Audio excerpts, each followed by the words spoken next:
This is Subnautica 2. You have no idea how much I have looked forward to this game. This is probably the most excited I've ever been for a game release ever. But if you ask the question, well, how is it? What are the good things about it? What are the bad things? What do you want to see? What should be improved? Well, then I'm here to answer all of those questions in today's video. Subnautica 2, I believe, has already sold around 2 to 4 million copies relatively quick. But the big selling point for this game is that you can be more than one player. Multiplayer, of course. There is multiplayer in this game, and you can be up to 4 players in a world. You can finally share the terrifying vibe of the Subnautica universe with your friends. Now that is something I am very excited about in Subnautica and how that's gonna change the game. I do also want to say, for me, Subnautica 1 is a 10 out of 10 game.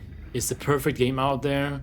And if you haven't tried it, then pick it up now. As of right now, Subnautica 1 is on sale, so I highly recommend picking it up before the sale ends. It's definitely something I think you should play before diving into Subnautica 2. So I absolutely love the graphics and the audio in this game. Yeah. Oh, right there actually. I love the audio. I don't think there's anything wrong with it. They're just doing it so perfect with the sound design. There is, however, one thing I would like to see, and that is for the Leviathan music that plays. It has me. It has me. Wait, what do I do? Nope. Can I blind it? Oh no. Oh no. Boys? I would love to be able to turn that down or remove it entirely. I feel like it removes a lot of the atmosphere when the music plays. I would like for it just to be raw. Other than that, the sound is really great and I have not had any problems with it otherwise. And the world just looks amazing. Now we are on Unreal Engine 5, so that is a big part of it. But I have no critique in the world. Of course, I want to see more biomes and stuff like that, but we'll get into that a bit later. But the world, it looks great. I've been finding myself just wanting to go in the game and just relax and just kind of explore a little bit, of course, in the safe zones and just chill, and it's so beautiful. So I'm giving them a 10 out of 10 for that. I'm not actually giving points in this video, by the way. But the atmosphere in Subnautica 2 is fantastic. You're saying that this is an early access game, but honestly, it doesn't really feel like it. So if we move on to gameplay loop and survival mechanics. The resource gathering in Subnautica 2 is pretty simple, but there are some things I would love to see changed in a way. Now, I personally loved breaking the crops in Subnautica 1 with your fist or a tool or something, and then a resource would pop out. Now you just kind of pick it up off the ground, which I think is fine, but it was really nice in the first game. I wish you kind of had to sort of work for it and make it pop out or something. I don't know. Just for some of the materials, not all of them. I think that would really add a lot to it. Crafting in Subnautica 2 is pretty simple. I don't have much to say on this. It is easy, it's manageable, it tells you what you need. You can ping recipes, and it's just overall a fantastic system they have made. I personally haven't had any issues with the crafting. Now, they've done something different regarding the inventory in this game, and that is you get more and more inventory space by taking I believe the bio beds. You click on that and you get more space, which you can find in the dead crew's homes, I believe. Which I think is a pretty cool thing to do it. If you want more space, you gotta go out and try and find these secret sort of homes in caves or wherever it is. I don't have anything crazy to say about the tools, but I do like the fact that we can sort of upgrade the tools even further. We can sort of enhance them by using this alien technology, I believe, or this artificially grown resource. Is what I believe it is. I'm not sure, but I'd love that we can actually do that. And below zero, we had this giant bust thing vehicle, and in this game we have the tadpole sub, and I like the tadpole sub. I don't mind it at all. I think it's fine. The only thing I sort of want to be a bit different, well, not different maybe, but I want some more upgrades, especially for the heavy chassis. You go super slow, and I would love a special upgrade just for that, where you can go a little bit faster. So yeah, just some more upgrades for that would be fantastic. And I know they already said this, it's coming, but customizing the vehicles would go a long way. So I can make mine green, and my friends can make theirs purple or whatever, and we can all sort of tell each other's apart. I know you can have the signal, of course, but still customizing it, I'm super excited for them. Now, there are some vehicles I hope they add. I hope they add the Cyclops. But not just any Cyclops. I want all my friends to be able to control it. So let's say I'm steering it, and then I can just click a button on the display somewhere on the Cyclops, and then, oh, whoever's sitting down there, he can take control now, or something like that. Something very interesting in that way, where we can all sort of get to steer it or use it or do something with it now that it is co-op. I think that would be really cool. We have the equivalent to a Cyclops. We need that. And we also need some sort of prawn suit thing as well in the game. Now, I know in the first game, the prawn suit had a drill on it. You could put a drill on it. And I do want to say something about that now. I don't like how you actually find resources. Like I said a bit earlier, I'm not just saying with the, like just picking them up off the floor. I'm saying with the resonator. I don't like the resonator, and I kind of hope they change it a little bit. Maybe you can only break the medium stuff with the resonator, and then with the big boy ones, you need some sort of drill. And if they make a new resource, they usually get a lot of. I hope they make some sort of prawn suit thingy with a drill as well, and you have to drill like that, or maybe not drill, but something like it, where you have to put an upgrade on this to be able to mine it. I think that was very unique that they did that in the first game, and I would love to see something like that here. Maybe just a bit different, their take on it. But yeah, the resonator is, I don't really like that. Getting the minerals with it, it feels a bit too easy. So now let's move on to the balance of the game. The squid leviathan in the game doesn't do much, and some of the fish, they don't deal a whole lot of damage. I kind of want them to do a little bit more, not to the point where it's in hard mode, but again, a leviathan should do a significant amount of damage to you. You know, you want to fear it, right? Like, you should be careful of entering its domain. But then again, I don't think where it is right now is an appropriate place. It's way too high up, and I don't want, like, I can easily see it because of the light coming, of course, from above, but I do feel like it should be deeper down somewhere. You know, it is a collector, so maybe it should have some sort of cave it kind of dwells in, or circles. That's just what I think, though, at least.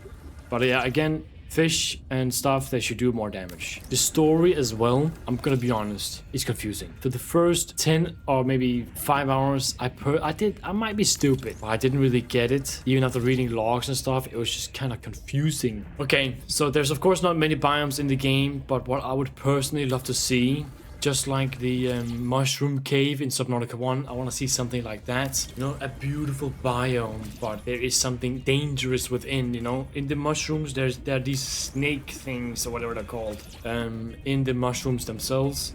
But the biome is so beautiful. I want them to do something more like that, make it luminous, or, you know, whatever it is, and just make it an utterly beautiful world, you know. Just like exactly like that. Maybe hide some creatures in there and whatnot. You know, some terrifying creatures you gotta be wary of. So now that we do talk about creatures, I personally think that the collective leviathan could be a bit more scary. I would love to see more things with the tentacles when he tries reaching for you or something as well. Overall, I don't think he's that scary. You know, I'm always trying to compare to the leviathans in the first one, and of course the notorious Reaper Leviathan, and I don't think it really comes close to that. But that's not me saying it's awful. I think it looks beautiful. It's actually an amazing creature they've made. But just a few more finishes to it, just to make him stand out and make him scary. Again, that might be to put him way deeper down, and that's it. So far, I love what they've done with the map and the borders as well. Now there is a giant red barrier to show you where they haven't finished the game, that's actively being worked on, or there's something coming. And I love that if you go beyond the barrier, you know, the Shiver Leviathans will spawn, which I think they're really cool. And the Scream is sick as well. Whoa! Oh my god! But if we move on to the map, I want the map to be huge. I want it to be deep. Like, yes, big and huge in length, but I want it to be so deep, where you just have to travel far and far down, and you just hear the roars on certain creatures. You have no idea what it is. And then of course the length. I want more length, right? We all do. But for being in early access, I think the map is pretty great. Overall in early access, I think everything is actually really well made, and it feels like an actual game. Now it is early access like they stated, but for an early access game, I think they've done really, really well. As you can see in this video, I have been building a base for quite some time. Now it's coming together quite well. I'm still learning how to build, but Building in this game is fantastic. I love how creative you can be and what you can do in this game compared to the first one. Just the windows alone, how you can change window shape. There's so many things you can do with the bases in this game. It's perfect, near perfect, I would say. I love how much you can express yourself with these buildings. You can make it to absolutely your own liking. If you want to just increase the width of a wall just by a little bit, then you can do that as well. If you want to make a certain corners and stuff like that as well, you can do that. It's just a 10 out of 10 on the building. It's amazing and very well done. But I do also love that if you just want a small window, then you can just do that. If you want a short section on your wall, you can just do that as well. It's great. So if we touch a tad on multiplayer or co-op, as you would say, so that of course is one of their biggest features and the selling points for this game. Now, most of the times, again, it works great. It works fine. But other times, it just doesn't. Now, of course, there are some bugs and glitches in this game, as you can expect in early access. But there is one thing that happens, and I'm not sure if this is a multiplayer thing, but I'm not exactly sure why. I think it's due to the turbines. If there's too many turbines you place for power, then it'll happen, but I'm not sure. It could also be because of farms. But anyway, what happens is sometimes you will go to absolutely 1 FPS, which of course is completely unplayable. You cannot play on 1 FPS. What I have found fixing it is closing the game entirely and opening it. Now sometimes you'll still get 1 FPS, but eventually it'll go away. What I found out in multiplayer when I played with my friends is that the PDAs or the voice notes that appear throughout when you explore, they're not always synced. Or sometimes it'll play for one person, but other times it won't play for the other guy. I want that to be fixed as well. At times as well, the multiplayer can sort of dilute the horror vibe of it and the lonely horror aspect that you have in Subnautica 1. It is kind of diluted because you're playing multiplayer, at least with my group, or that's maybe how we just experienced it. But I do also think that we just need more creatures for that. We just need something grabs you and takes you all the way down to its hideout or something like that as well, and where prox chat is. And if we're not talking about prox chat, which they are adding at one point, if we are encountering a creature and he can take one of us all the way down, like I said, then I would love for the comms or the prox chat to be disabled. So maybe what all we hear is you know, while he's being taken down. Or maybe there's something a creature can do where it disables our prox chat device, which I hope that's what it is. We have a prox chat device in our helmets maybe. Optimization is definitely something we need more on, because when I started the game, I would be on 120, 140 FPS, and then when we came towards the end, when we were done with the story and stuff, I would be ending up on 40 FPS at lowest. Definitely more optimization stuff, and I know they've already said that, but we definitely need that. But I do also want to say that the game usually runs pretty fine. For how this game looks, how beautiful it is, it looks amazing. It runs pretty well. But just the issues that you can have or encounter, of course, that's just due to early access. But to end it off, should you be able to kill in the game? I don't mind either way, but if they were to add something, then just add the knife. Just add some sort of knife tool, that's it, you know. If someone wants to go ahead and spend 50 minutes killing a Leviathan with a knife, then let them do that. I don't see a big deal in it.